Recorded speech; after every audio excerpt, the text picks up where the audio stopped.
أفادت الخزينة العامة للمملكة بأن الإيرادات الضريبية للجماعات الترابية بلغت 1.6 مليار درهم في يناير 2023، أي بزيادة نسبتها 23.4% مقارنة بالمستوى المسجل في متم يناير من السنة الفارطة.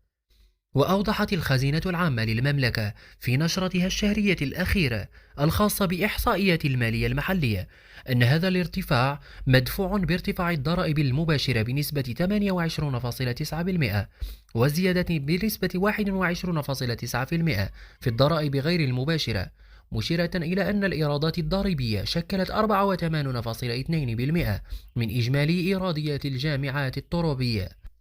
وأضاف المصدر ذاته أن الموارد المنقولة بلغت أزيد من مليار درهم مقابل 835 مليون درهم سنة قبل ذلك، بزيادة بنسبة 20.1%، ويعزى ذلك إلى زيادة حصة الجماعة الترابية في عائدة الضريبة على القيمة المضافة.